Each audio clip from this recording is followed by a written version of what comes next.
Halo guys, kembali lagi dengan aku Altvesting dari Akademi Kripto. Jadi kita lanjut modul kedua mengenai narrative research. Jadi di sini aku mau jelasin ke kalian gimana sih caranya jadi yang pertama di setiap naratif. Gimana jadi yang pertama, Kak? Jadi sebelumnya aku udah jelasin ya ke kalian mengenai keuntungan menjadi yang pertama. Salah satunya dari perspektif gains, kemudian perspektif risk, dan juga kalian akan dapat social credit ketika kalian jadi yang pertama dalam setiap naratif. Pada dasarnya, ketika teman-teman ingin jadi yang pertama di setiap naratif, itu teman-teman harus melakukan yang dinamakan dengan pengamatan ya, atau social observation. Kemudian kedua, teman-teman wajib engage dengan komunitas. Dan yang ketiga, ini opsional ya, ketika teman-teman udah 2 step di awal ini mungkin ya, teman-teman berlangganan berita eksklusif itu akan membantu teman-teman memperoleh berbagai informasi yang dibutuhkan untuk melakukan naratif trading. Pertama adalah pengamatan atau social observation. Jadi pada dasarnya saya ingin menjelaskan segala sistem di dunia ini ya, segala sistem roda ekonomi itu terjadi ketika teman-teman berhasil menciptakan value ya. Value tersebut lahir ketika teman-teman berhasil ya memecahkan suatu masalah yang real di dunia. Jadi teman-teman amati ya, seluruh bisnis yang ada itu mereka adalah problem solver. Mereka menciptakan solusi akan suatu masalah.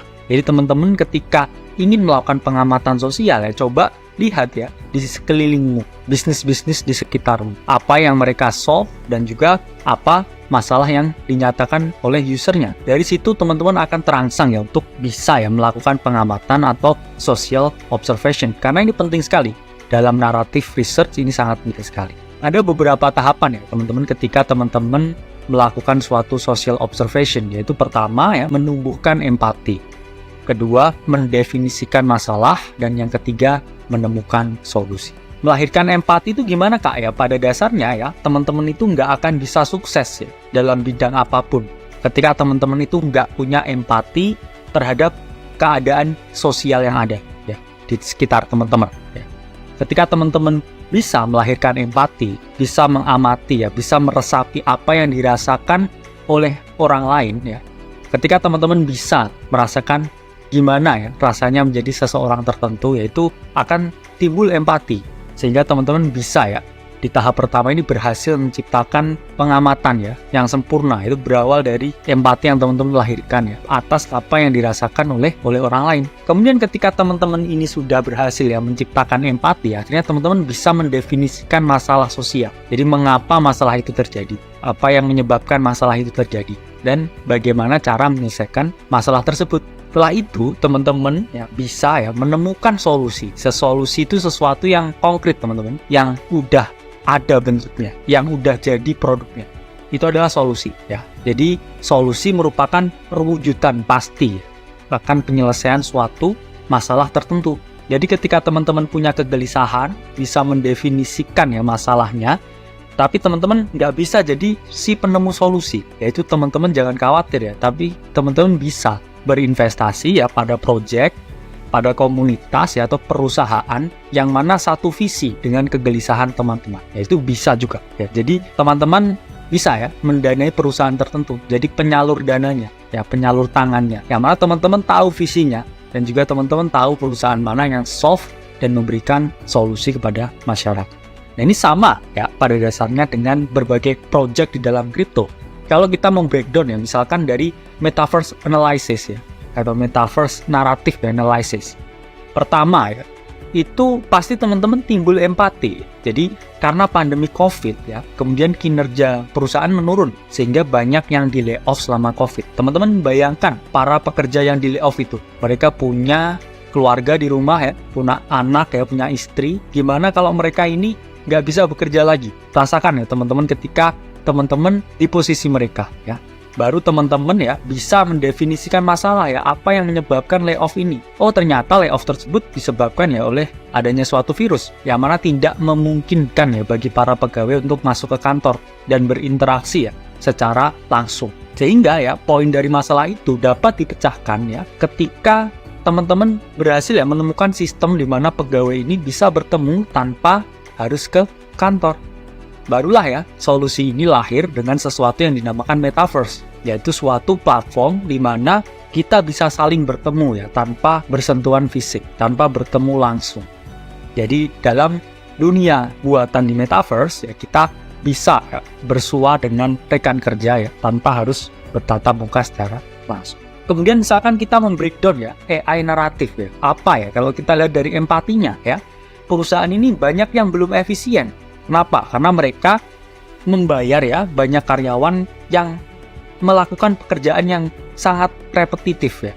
Dari segi perusahaan ya, mereka ini nggak efisien ya, bayar ya ratusan karyawan tapi melakukan pekerjaan yang itu-itu aja. Tapi kalau kamu lihat dari perspektif karyawan juga bosen ya, melakukan pekerjaan yang itu-itu aja ya, misalkan menggunting ya, terus kemudian hanya menulis artikel yang sifatnya paraphrase, itu kan sangat jenuh ya dari perspektif mereka, dan in the long run ya SDM mereka juga nggak akan berkembang. Sehingga teman-teman berhasil ya mendefinisikan masalah di sini ya. Jadi kerjaan yang repetitif itu terjadi karena belum ada ya sistem yang bisa menggantikan pekerjaan yang membosankan, sehingga dibutuhkan ya suatu sistem atau alat yang membantu ya efisiensi SDM dengan melakukan pekerjaan yang repetitif. Sehingga solusinya adalah diciptakannya AI sebagai suatu jawaban dari efisiensi perusahaan, terutama dari segi SDM. Jadi teman-teman ya, pada dasarnya nggak perlu menciptakan AI, nggak perlu menciptakan metaverse. Teman-teman cukup berinvestasi ya pada project-project yang mana sesuai dengan visi dan empati dari teman-teman. Mungkin teman-teman bullish ya pada metaverse karena menganggap metaverse is the future. Ya teman-teman bisa aja berinvestasi pada project-project metaverse. Terus kemudian kedua ya, setelah teman-teman bisa melakukan suatu pengamatan atau social observation, kedua teman-teman ini harus ya, saya bilang harus engage dengan komunitas. Karena banyak sekali teman-teman ya informasi life-changing money itu lahir dari komunitas. Karena saya sering banget ya selama bertahun-tahun ini engage dengan berbagai komunitas global. Ini sering juga ya terjadi teman-teman yang misalkan semalam ya ada yang nge-share misalkan suatu potensi masuk ke koin tertentu, yang mana ternyata ya paginya ketika teman-teman itu udah masuk semalam, itu uang puluhan juta jadi miliar. Itu sering terjadi. Saya udah sampai hampir puluhan, bahkan ratusan kali ya mendengar cerita-cerita seperti itu ya. Entah saya info secara langsung atau tidak. Itu menunjukkan ya ketika semakin sering teman-teman engage dengan komunitas ya, informasi yang teman-teman dapatkan semakin banyak. Padahal di level saya pun, saya juga masih ya haus akan informasi dari berbagai komunitas yang lain. Saya juga harus belajar ya. Jadi kita harus memiliki mindset bahwa sebanyak-banyaknya kita tahu ya, kita semakin nggak tahu. Itu juga applied di market cryptocurrency. Jadi teman-teman harus upgrade skill, harus terus ya engage dengan komunitas. Salah satunya juga di Akademi Kripto. Ini juga komunitas yang teman-teman bisa engage selama 24 jam. Saya menjelaskan ya teman-teman dari pengalaman saya ya. Jadi informasi yang alpha di community itu ada hierarkinya ya teman-teman. Menurut saya yang paling tinggi itu tetap di Discord. Karena Discord ini ya satu memiliki reputasi dan kredibilitas ya para anggota komunitas di dalam. Kedua mungkin Friendtech ya, karena banyak influencer yang sharing alphas di dalam sana. Kemudian tiga Reddit ya, karena sifatnya ini Redditnya seperti Kaskus ya, tapi lebih tertutup ya teman-teman. Kemudian yang keempat ini Telegram. Jadi Telegram ini juga banyak ya spamnya dan lain sebagainya. Makanya posisinya keempat. Dan yang terakhir menurut saya yang paling buruk itu Twitter. Kenapa? Jadi ketika teman-teman baca di Twitter itu udah ada 100 ya, bahkan 1000 orang yang dapat informasi itu lebih dulu. Ya, jadi ketika teman-teman baca di Twitter itu sebenarnya mereka ajang ya untuk mencari exit liquidity. Jadi hindari Twitter ya, stay on the community yang tertutup ya, seperti Discord ya, Friendtech, Telegram dan lain sebagainya. Ini contoh ya, apa yang saya calls di Discord itu banyak yang life changing money ya. Jadi saya dulu di komunitas Discord saya ya, saya call bottomnya Luna. Nah, itu naik 150 kali lipat ya teman-teman. Jadi ketika teman-teman ya masukin uang 1 juta ya dari bottom call saya itu jadi 150 juta. 10 juta jadi 1,5 M ya. Ini kan menunjukkan ya bahwa life changing money yaitu happens ketika teman-teman semakin sering engage di dalam komunitas. Untuk menjadi member komunitas itu ada beberapa caranya tuh. Gimana sih cara saya jadi community member yang baik? Ya pertama jangan telan mentah-mentah informasi ini. Jadi kelola lagi informasinya, cari petunjuk yang lebih dalam, terus riset ya sebelum melakukan keputusan. Karena ini berkaitan juga ya dengan poin nomor 2. Karena teman-teman nggak boleh menyalahkan si penyebar informasi. Karena yang bertanggung jawab ya klik buy or sell itu ya teman-teman sendiri. Jangan karena rugi ya teman-teman nyalahkan ya si penyebar informasi ya, don't shoot the messenger, karena mereka hanya menyampaikan pesan teman-teman. kembali lagi keputusan itu ada di tangan teman-teman. Dan yang terakhir, apabila teman-teman juga punya informasi ya, tolong alangkah lebih baiknya juga berbagi dengan teman-teman seperjuangannya di dalam komunitas. Karena saya sering ya tipikal silent reader, cuman dapat informasinya, tapi ketika dia punya informasi itu nggak mau berbagi. Yaitu in the long run ya, rezeki kalian tuh nggak akan selancar ketika kalian juga sering berbagi informasi ke teman-temannya. Kemudian terakhir ya, ini ada berita eksklusif. Ketika 1-2 ini udah ya teman-teman bisa ya berlangganan berita-berita eksklusif ya. Kenapa sih berita itu eksklusif ya? Karena mereka membutuhkan biaya modal ya untuk menyajikan berita eksklusif itu. Entah itu mereka riset, entah itu mereka menghadirkan narasumber yang mahal, ataukah mungkin itu adalah berita-berita internal yang nggak mudah didapatkan, sehingga itu ada biaya modalnya, nggak diperuntukkan untuk semua orang. Makanya ada istilah, kalau produknya gratis, kamu adalah produknya. Jadi media massa yang sifatnya ini sangat global ya, sangat umum, itu kan alat ya untuk menggiring opini kalian terhadap sesuatu. Sehingga saya sarankan kamu juga beli ya berita-berita eksklusif. Bedanya apa kayak ini? Ini contoh perbedaan ya antara mainstream news dan exclusive news. Ya, CNN, CNBC, BBC ya, itu mainstream news. Tapi ya eksklusif ini The New York Times ya, Wall Street Journal ya, The Washington Post. Itu rata-rata bayar ya 500-an ribu sampai 1 juta ya, sebulan ya. Terus kalian pasti berpikir, wah apa ada yang mau langganan ya berbayar ya 500 ribu sebulan? Ternyata teman-teman salah. Datanya itu sangat banyak ya, smart money ya, orang-orang pinter yang rela ya menukarkan duit mereka untuk informasi. Karena kita ini ada di era golden age of information teman-teman. Jadi di sini ya, The New York Times ini yang bayar 7,5 juta orang. The Washington Post ya 3 juta orang setiap bulan teman-teman ya. WSJ 2,4 juta.